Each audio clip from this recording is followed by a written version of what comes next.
항상 90% 이하가 지속되면 펑크 위험으로 분류될 수가 있다라는 점 기억해 두시기 바라겠습니다.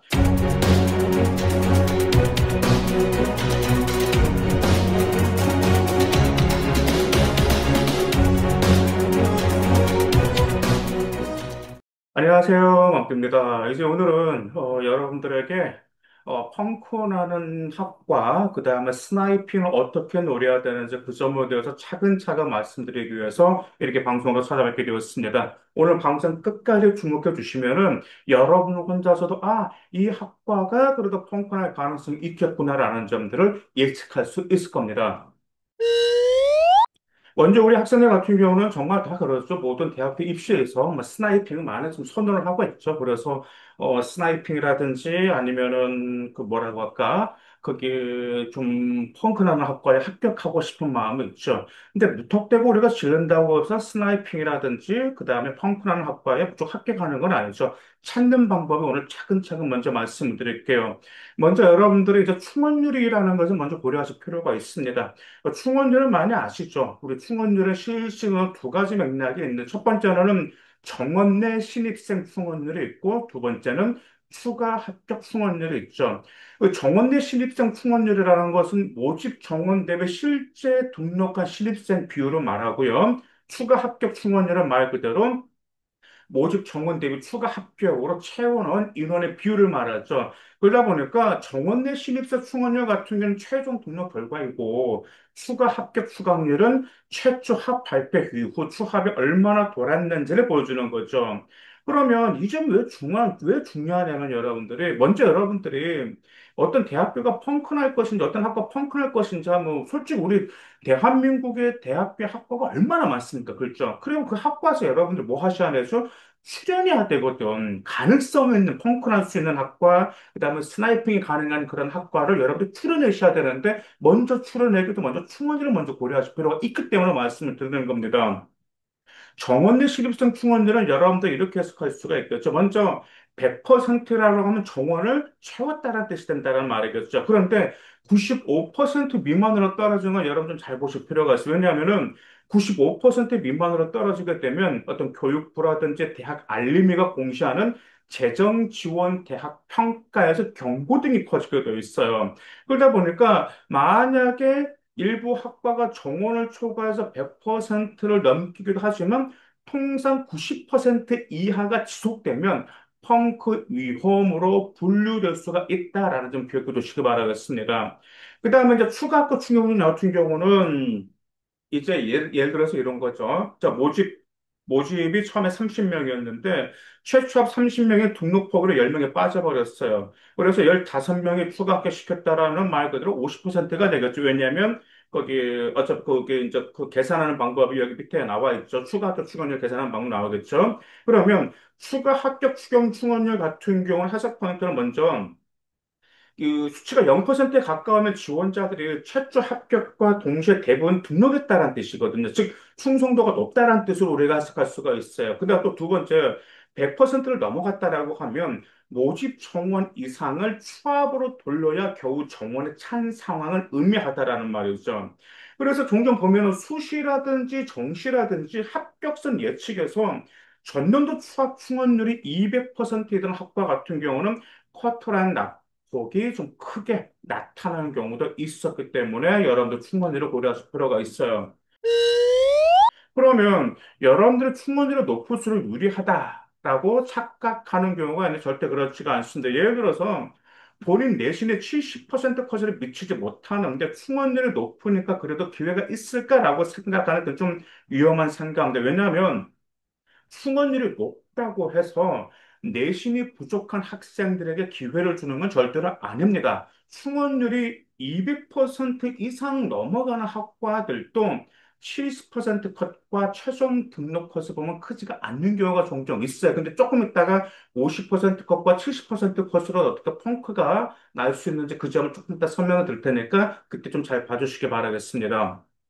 그다음에 충원료 같은 경우 여러분들이 일일이 찾기가 힘들잖아요. 그래서 맘띵 카페에 지금 그 대학교 학과별로 충원료 파일을 올려놨어요. 그러다 보니까 거기 보시면 여러분들이 지원하는 대학교, 지원하는 그 학과의 충원율이 어느 정도가 됐는 건지 그 점을 확인해 보시기를 바라겠습니다.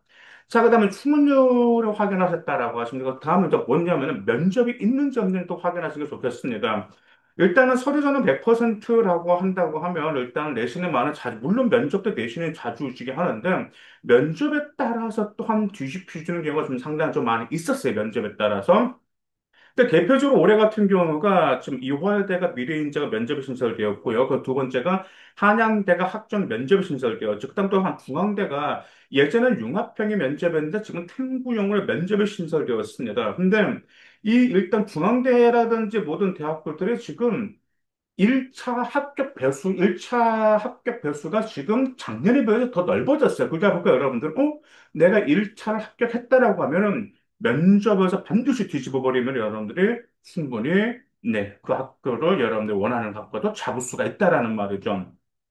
근데 이제 학종에서 면접이 정말 많이 강화됐어요. 여러분들 예전에 자기소개서가 있을 때도 면접이 굉장히 강했었는데, 자기소개서가 폐지가 된 이후에도 면접이 굉장히 많이 강해졌기 때문에, 여러분들이, 나 그래도 1차가 붙으면, 이제 1차가 붙었다라는 걸 여러분들 나름 그래도 내신의 부족에도 생기부에 나름대로 여러분들 정말 심화 탐구 많이 돌아갔다는 뜻이잖아. 그러면은 거기서 여러분들이 정말 면접을 제대로 뒤집을 생각을 하셔야 하는 꼭 기억해 두시기 바랍니다. 근데 매년, 뭐 아마 우리 맘땜 방송을 보시면 아시겠지만, 면접은 매년 뒤집었던 아이들이 매년 있었기 때문에 미리미리 잘 준비하시기 바라겠습니다.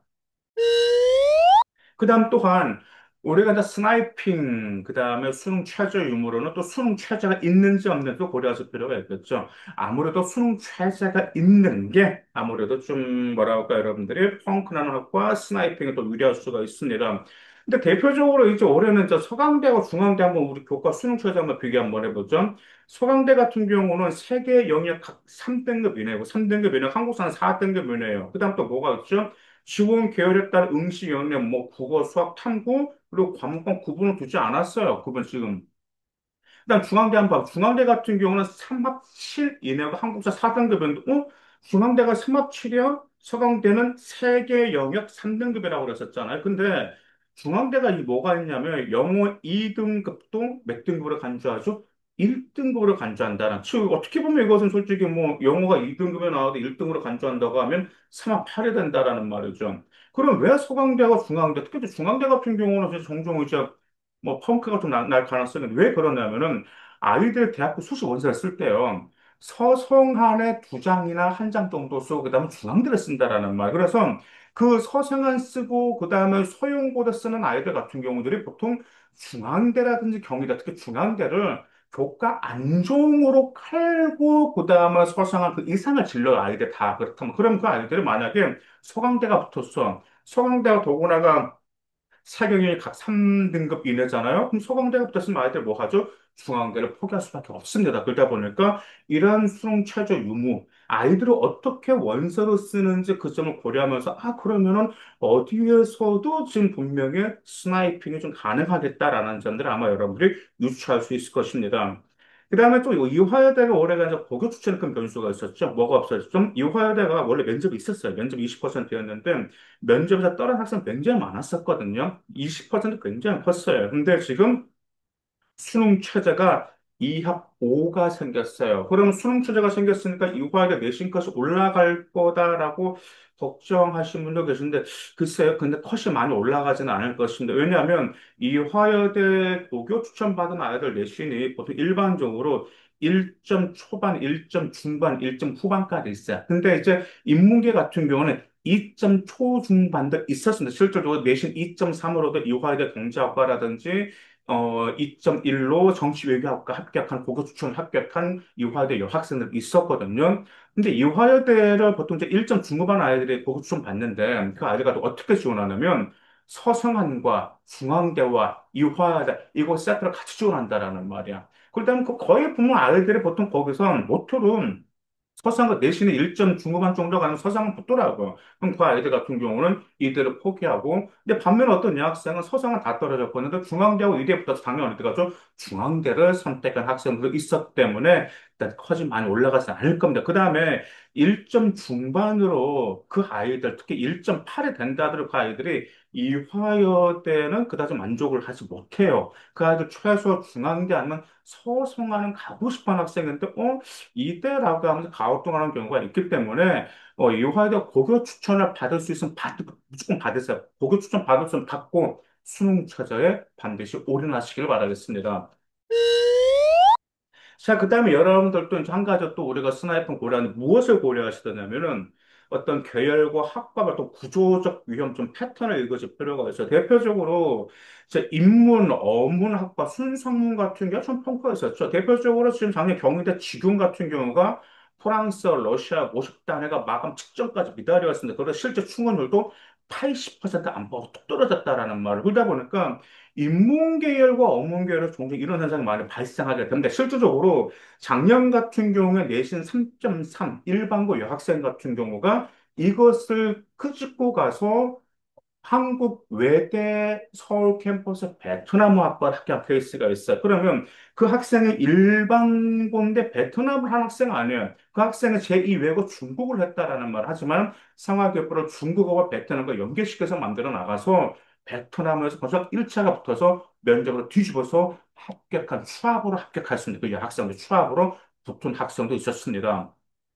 그다음에 신설, 데이터 융합학과도 있어. 대표적으로 조금 더 말씀드리겠지만, 이제 중앙대 같은 경우가 좀 신설학과도 있어요. 근데 신설 특성화라는 융합학과 같은 경우들이 종종 펑크나는 경우가 있어요. 왜냐하면 대표적으로 이화여대가 데이터 사이언스가 2023학년도 신설되었거든요. 그때 이때 펑크나는 경우도 있었기 때문에 어떤 신설학과가 생기거나 어떤 뭐 그런 학과가 생겼으면은 그래도 한번 그 점을 우리가 좀 보실 필요가 있어요. 왜냐하면 일단 학과가 새로 생기면 솔직히 우리가 입시라는 건 수시 거기 심리 싸움이잖아요. 심리 싸움인데 새로운 학과가 생기면 아이들이 좀 쫄아버려요. 쫄기 때문에 지원해야 될까 말까 모를 것 같아. 막 이런 걱정 좀 많이 있어. 그러다 보니까 그래서 과감하게 지원해가지고도 네 수시 그 스나이핑으로 합격을 같은 케이스가 있습니다. 그 다음에 좀 한 가지 또 이런 거 있겠죠. 구조적 위험이라고 하면 요즘 이제 뭐 사범계 교대까지 인기가 많이 떨어졌죠. 그러다 보니까 이런 경우에 있어서도 그래도 나는 그래도 이제 이런 학생들이 있어요. 내가 대학교를 갈 수 있는 대학교가 뭐 국순이사단 건동수건 갈 수 있을 것 같다. 그럼 거기 나올 바에 차라리 그러면 뭐 내가 앞으로 직업으로 해서 뭘 하지? 라는 그런 생각도 종종 한 학생 종종 있다라는 말을 죠. 그다음 반면에 일단 학생들의 이런 학생들도 있어요. 내가 의 적성이 교사로서 내가 좀 안 맞는 것 같아. 요즘에 와서 너무 좀 교권이 너무 많이 무너진 것 같아. 이런 것들 때문에 또한 어머님들이 야, 너 선생님 힘들다라고 해서 차라리 너의 꿈을 펼쳐나가라고 하면서 좀 여기에서 많이 빠진 경우가 있습니다. 특히 교대는 굉장히 좀 재미를 많이 봤어요, 실질적으로. 자, 그 다음 또 하나가, 이제 올해 같은 경우가 또 하나가 고대 사탐런이 있겠죠. 이건 굉장히 큰 변수가 많을 거거든요. 고대가 사탐런으로 인해서 서성한과, 그 다음 어떤 영향을 줄지. 왜냐하면 보통 아이들의 고대가 사탐론 때문에 보통 좀 과탐만 선택을 했어야 됐거든요. 근데 일반적으로 아무리 우리 과학과 학생들, 과학과 아니면 특사사고에서 아무리 본인이 그 이과 학생이라 하더라도 과학을 좀 어려워하는 학생들 많이 있었습니다. 그래서 사탐론 같은 경우도 어떤 영향을 줄 것인지 우리가 좀 이런 구조적인 비용 패턴을 알게 되면은 좀 예측을 해볼 수가 있습니다. 그 다음에 이 점을 고려하셔야 돼요. 뭐냐? 바로 모집 인원의 변화를 고려하실 필요가 있습니다. 이 점 반드시 중요하겠죠. 예를 들어 중앙대 같은 경우 신설학과와 인원이 증가를 했어요. 근데 여러분들 이 점 보셔야 돼. 어떤 대학교의 인원이 증가했어요. 예를 들어서 내가 경영학과를 지원하는 경영학과가 올해 20명이 증가했어. 근데 그 20명이 순수 인원이 증가했는 거지 아니면은 뭐 경제학과나 통계학과 거기서 20명이 빼서 경영학과를 갖는 것. 이 점 보실 필요가 있어요. 근데 중앙대 같은 경우는 인원이 어떤 학과에서 빼서 증가한 것이 아니고요. 인원은 오히려 그냥 증가했기 때문에 이런 학과를 여러분들 좀 잘 놓으실 필요가 있습니다. 그다음 전년에 비해서 모집 인원이 늘어나면 유리한데 지금 여러분들 작년 같은 의대 증원 때문에 좀 많은 변화가 있었잖아요. 근데 올해 같은 경우 자연계열 같은 경우는 지금 모집 인원 변화가 있어요. 지금 실질적으로. 그다음 또 뭐 모집 인원 변화가 있으면서도 또 뭐가 있냐면 그 전형별로 모집 인원 변화가 있기 때문에 일단 전년에 비해서 모집 인원이 늘어나면 유리한 건 사실이에요. 근데 줄어들면 불리한 건 사실입니다. 그러다 보니까 유리 전년에 비해서 모집 인원이 늘어났는지 확인하고 그 다음에 기왕이면 다른 학과에서 뺏어 늘어난 것보다 그래도 순선 인원이 증가했는지 그 점을 보실 필요가 있습니다. 보통 이제 우리가 거기 스나이핑 같은 경우는 보통 30% 이상 늘어나거나 줄어들면 고려를 하실 필요가 있어요. 30%. 근데 이것은 명확한 수치는 아닌데 여러분들 참고만 하실 필요가 있어요. 근데 이제 모집 인원 너무 적은 경우가 있었던 뭐 3명, 뭐 5명 선발하는 경우도 있죠. 이런 데는 솔직히 펑크는 힘들어요. 그러다 보니까 5명 이하 같은 경우 여러분들 펑크 기대하지 마세요. 예측 쉽지가 않습니다. 무슨 말씀 이해가시죠? 그 다음에 또 하나. 여러분들 금방 제가 아까 말씀드렸었죠. 정원 확대를 동반한 미달인지도 꼭 확인하실 필요가 있습니다. 자, 그 다음에 또 뭘 고려하시면 경쟁률을 고려하셔야 되겠죠. 입시는 솔직히 물론 우리 생활 기록부를 잘 갖추면서 준비하는 것도 중요한 건데 솔직히 심리 싸움이거든. 그럼 우리 아이들이 심리에 가장 미치는 게 무엇일까? 내 말 첫 번째가 바로 경쟁률이다라는 말이죠. 일단 전년도 대비 경쟁률 변화도 중요하지만 절대로 되지 않습니다. 작년 같은 경우는 너무 변수가 좀 많았었죠. 그러다 보니까 못해도 3년치 경쟁률 변화를 분석하실 필요가 있어요. 경쟁률은 낮으면 당연히 유리하겠죠. 왜냐하면 이제 경쟁률은 솔직히 모집 인원보다 중요해요. 그러다 보니까 아이들이 수시 원서를 쓰기 직전까지 눈치 싸움이 있다라는 말이죠. 처음부터 경쟁률을 높아버리는 데가 있어요. 아주 상세한 처음부터 경쟁 높아버렸어요. 예를 들어서 뭐 경쟁률 첫날부터 경쟁 갑자기 올라갔다라는 거. 그럼 거기서 경쟁률 떨어질까라고 보기 좀 약간 좀 고려할 필요. 왜냐하면 내신이 정말 자신이 있어. 자기는 그 학교에 합격할 자신 있는 아이들은 내신 되는 아이들은 그냥 과거는 처음부터 질러버리거든. 그러면 어떤 아이를 눈치 싸움 하냐면 내신이 부족하면서 내가 안 되는데 이런 아이들의 눈치 싸움을 갑자기 이런 아이들이 있어요. 그러다 보니까 경쟁률이 낮다가 갑자기 마지막 날 몰리는 경우가 있어요. 그때는 대부분 눈치 싸움으로 지원하는 그런 경우가 있습니다. 그래서 이런 지원 전략도 미리 구상하실 필요가 있어요. 그래서 그러면 선생님 마감 직전에 갑자기 몰릴 때 그때 저한테 불리한 아닐까라고 하는데 마감 직전에 몰리는 아이들 역시 어떤 아이들이나 내신에 자신이 없는 아이들이라는 점, 그 점 꼭 기억하실 필요가 있어요. 그럼 보통 우리나라 수시 같은 경우도 진짜 눈치 싸움으로 지원하는 카드가 많죠. 그러다 보니까 한두 장 정도 좀 고려하실 필요가 있어. 그래서 내가 어떤 대학교 학과 한 몇 장 정도는 좀 눈치 싸움 좀 보고 싶다라고 하고 나머지 네 장은 이제 수시 지원을 고려해서 전략 구성하시고 나머지 뭐 많으면 두 장, 아마 한 장 정도는 보실 필요가 있습니다. 그럼 경쟁률을 어느 정도 보면 좋겠냐면은 이제 비인기 학과나 소수의 학과 같은 경우 있죠. 그런 것 같은 경우는 6대 1 혹은 7대 1 이하는 펑크 가능성이 좀 높은 편이에요. 자, 그 다음 이제 대략 우리가 이제 15명, 한 20명 기준으로 봤을 때입니다. 15명에서 20명 기준으로 봤을 때 경쟁은 10대 1이 안 넘어가는 게 좋아요. 근데 10대 1이 넘어가는 경우는 좀 펑크 가능성이 낮은데 10대 1이 안 넘어가는 것 같을 경우에는 펑크 가능성이 좀 있기 때문에 그 점도 여러분들이 고려하실 필요가 있어요. 그렇다 이 수치가 절대적인 수치가 아닙니다. 왜냐하면 이유가 모집 인원에 따라 넘어가는 경우도 있기 때문에 모집 인원과 경쟁률을 같이 고려하실 필요가 있습니다. 무슨 말씀 이해가시죠? 자, 그 다음에 이제 50% 컷과 70% 컷의 입결 차이를 여러분들은 좀 이제 보셔야 되는데, 보통 이제 입결이 전년도 대비 하락한 경우에는 올해는 완전 상승합니다. 올라갔다 내려갔다 해요. 근데 여러분들, 나는 거기에 신림에 동조 안 할 때라는데, 여러분들도 막상 일단 원서 시즌 되면, 그때는 이성적이 아니고 감성적으로 볼 수밖에 없습니다. 그래서 전년도 대비 이제 뭐 작년에는 상승했어. 그럼 올해는 하락하고 작년에는 하락했어. 그럼 올해는 상승할 가능성이 있어요. 근데 지금 이제 작년도 보통 우리가 이제 전년도 것만 보면 안 되고요. 지금 우리는 그때 3년치 데이터를 보실 필요가 있습니다. 그러면 이게 지금 너무 높은 경우, 왜냐 3년치 데이터를 봤더니 너무 높았어. 거기 입결이 너무 높았다라고 하면 펑크가 날 가능성이 있다라는 말이죠. 왜? 심리적인 영향에 크게 작용되기 때문이죠. 근데 또한 우리 좀 보셔야 돼. 3년간은 50% 것과 70% 것 그 차이가 있잖아요. 그렇죠? 근데 50%과 70% 컷에 크게 차이가 없다면 펑크 날 가능성은 매우 낮아요. 근데 반대로 50% 3년치 데이터를 비교했더니 50%와 70% 차이가 입결 차이가 제일 크게 있어요. 그러면 펑크날 가능성이 높다라는 점 기억하실 필요가 있습니다. 정말 수시 입결 컷은 고정적이지가 않아요. 마치 살아있는 생물처럼 또 올라가고 내려가는 모습 꼭 기억하실 필요가 있습니다. 그 다음 또 하나 이점 좀 보실 필요가 있어요. 이제 작년도 입결이 좀 하락 추세였습니다. 뭐, 의학계를 빼고, 왜냐면 작년 같은 의대 증원 때문에 자연계열 같은 경우는 변수가 많았는데, 거기는 빼고.